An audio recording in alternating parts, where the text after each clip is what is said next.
God sees and he knows. He's going to pierce someone's heart on your behalf. Compassion is going to well up in someone's heart for your sake.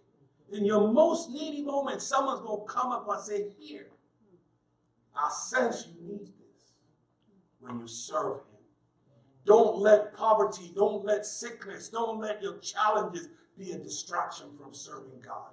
It does not honor God. It does not glorify God. The second thing I want to share, it says here, be fruitful and exercise good stewardship of his resources. Be fruitful. In Genesis chapter 1, verse 28, it says, God blessed them and said to them, be fruitful. Everybody say, be fruitful. Be fruitful and increase in number. Fill the earth and subdue it. Rule over the fish in the sea and the birds in the sky and over every living creature that moves on the ground. Be fruitful. How am I fruitful? You say, Pastor Plummer, I don't have what it takes to be fruitful. Let me tell you, a smile at the right time. Hello. A smile in the right moment can be as fruitful as can be. Just picking up the phone and calling somebody at the right moment can be as fruitful as can be. I got a friend, he's got a very prophetic gift. I won't name his name. But one day I'm out and the Lord just said, send him a text and encourage him. Tell him that God sees and God knows. That he should pick his head up and stop looking down. And I just sent the text to him. And he picked up the phone and he called me. He said, I needed to hear this. You know, folks with a prophetic gift, that's a lonely place, by the way, in case you don't know that. See, because prophets speak truth. They speak things that people have not seen, and they rebuke and they speak the admonition of God. And sometimes people don't like that. People don't like truth tellers. So sometimes prophets are lonely. And this friend of mine was experiencing this in that moment. And that's all I could offer him was a text because God placed it on my heart. He called me up. He said, I needed to hear this. I needed to hear this. Be fruitful, folks. God blessed them and said to them, be fruitful and increase. Be fruitful and multiply. In other words, this text is saying God has given you the resources. God has made it possible for you to do that which he has called you to do. You're not a stranger to doing what God called you to do. No, it's not like you don't have the resources. No, you have it. But be a good steward of it. Work it out. Make it work. Be a good steward of it. One of the reasons why I play the keyboard or I play the guitar, it's not that I want to do it, because it's a burden. It really can be a burden. I enjoy doing it, but that's a gift God has given. So I know I don't practice. That's the truth. So I'm not being a good steward of the gift. But I know if I practice, if I sing and I run scales, that's the pros, that's what they do. They run scales. They just play it up and down, up and down. So when you listen to music and you hear that, it ain't happened overnight, y'all. They were being good stewards. When they were tired, when their fingers were hurting, they were going,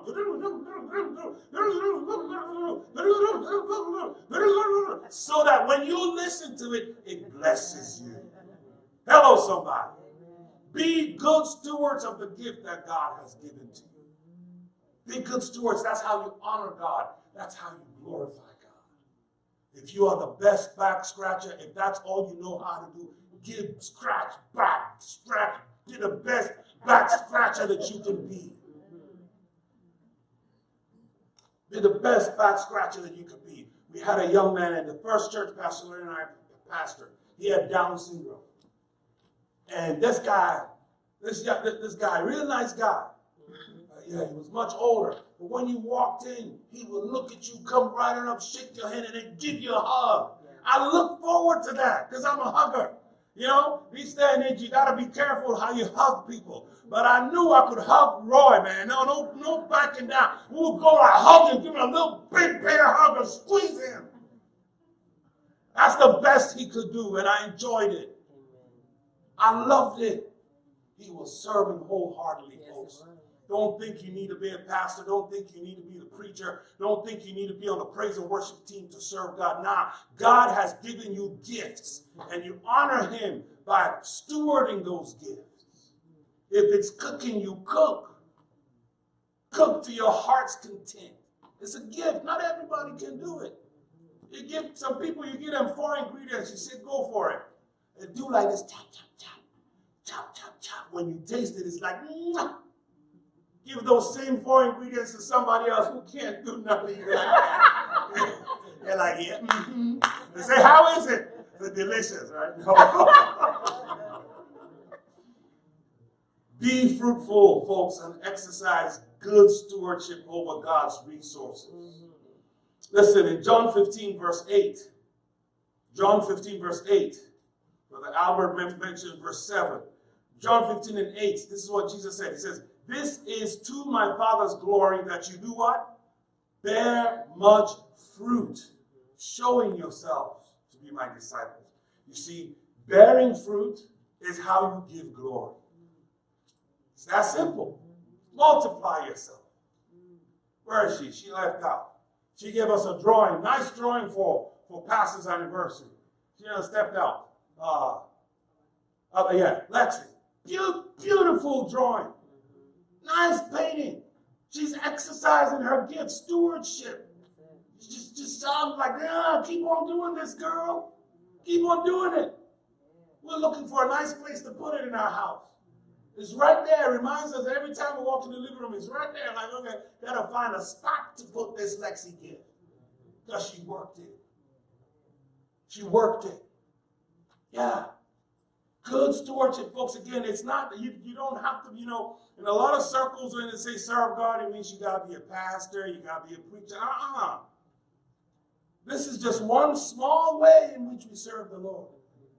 Yeah. But those things that God has given you, and again, keep in mind, I'm saying that serving God is how you glorify him. Being fruitful is how you glorify him. Those things that God has gifted you to do them.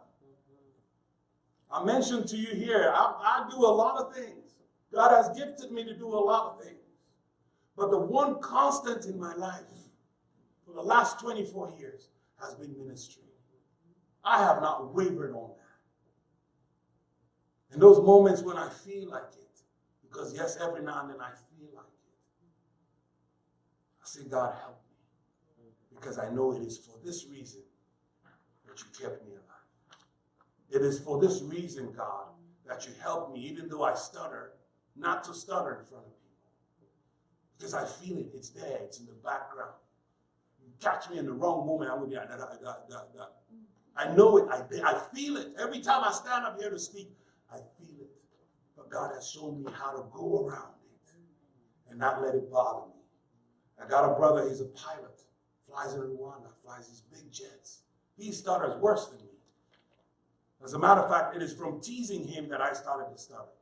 So just be careful, who you tease. Yeah. I got so good at teasing him, I started, God said, okay, I got your number. Yeah. He stutters, but he's a pilot. He's a pilot. When he gets in that plane, in the cockpit, he is in control. Captain Banjana, the first time I flew with him on a commercial flight, he going, well, welcome ladies to Captain Banjana Bailor. Do you know how all that stuff? We were flying at altitude of 3,500, 35,000 feet. I'm like, yeah, go ahead with your non-stammering self. Being fruitful. See, when you're fruitful, those things that come as a hindrance, God will break them when you serve faithfully. Serve faithfully. This is to my Father's glory that you bear much fruit, showing yourselves to be my disciples. The Bible says in Luke chapter 12, verse 48, the B part of that, it says, from everyone who has been given much, much will be demanded. And from the one who has been entrusted with much, much will be asked. God has given you much. He's going to demand much from you. God has trusted much with you. He's going to demand much from you. Amen. It's not rocket science, folks. God gives you your gifts for a reason. Use them. Be fruitful. And then the third way I have here where we can honor God and glorify God is to love one another. Love one another as Christ loved us.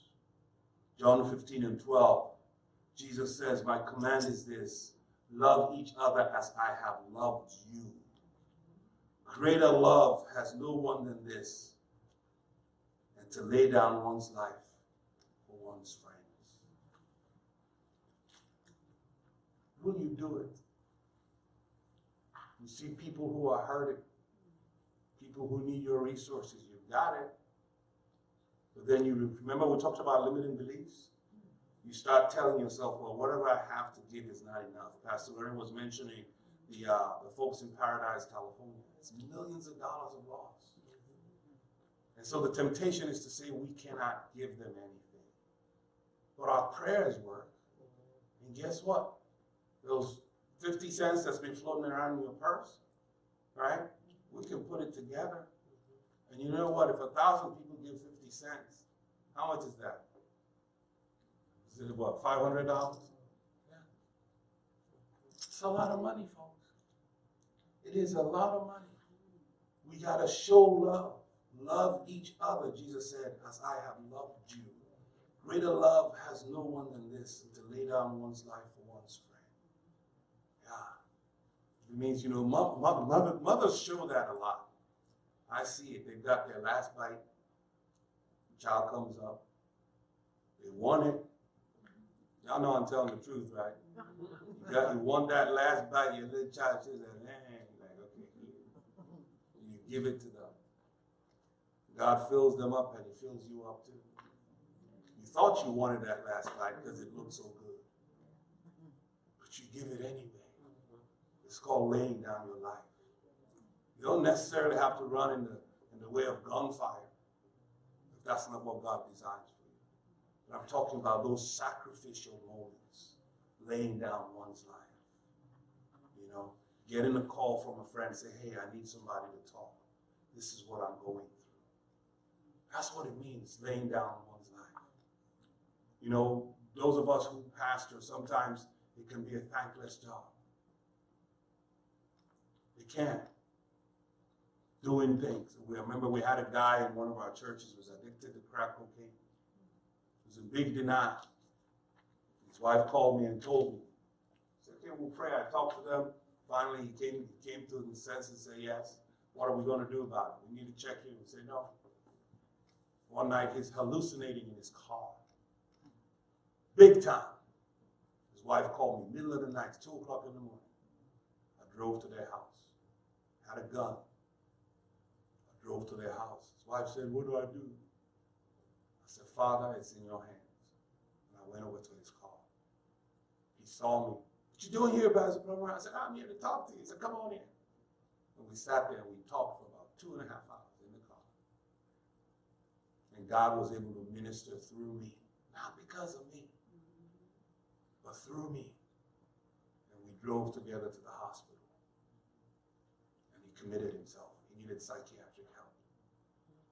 The sacrifices sometimes. This is a guy who he eventually left our church.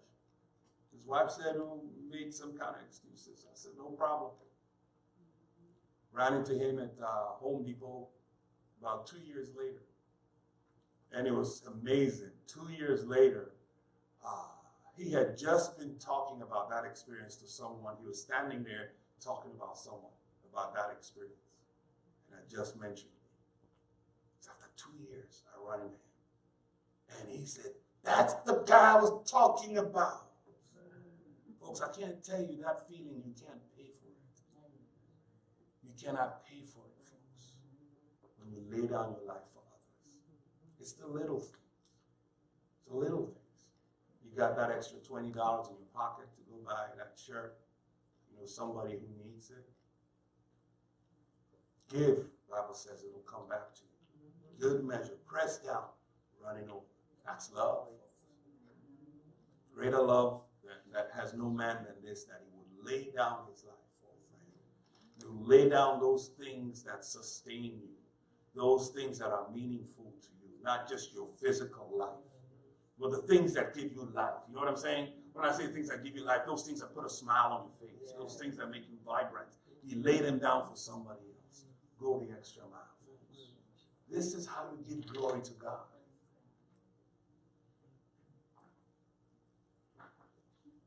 Matthew 22, verses 37 and 40, Jesus said to him, you shall love the Lord your God with all your heart and with all your soul and with all your mind. This is the first and great commandment, and the second is like it. You shall love your neighbor as yourself. On these two commandments hang all the law and the prophets. You want to glorify God? Love your neighbor as yourself. It's that simple. We got to reclaim God's purpose for our lives. Next week, I'm going to talk about how we remove the interference. Because things come to interfere with us doing our purpose. So next week, I'm going to talk about removing the interference. You know, it's kind of like the communication cycle is a two-stage cycle. It's send, receive, send, receive. Right now, I'm the sender. I'm sending message. Every time you nod your head, every time you smile, every time you say, if you ask a question, you become the sender, I become the receiver, right? That's the communication cycle. Now, every now and then, things come in between to cause interference. It distorts God's message.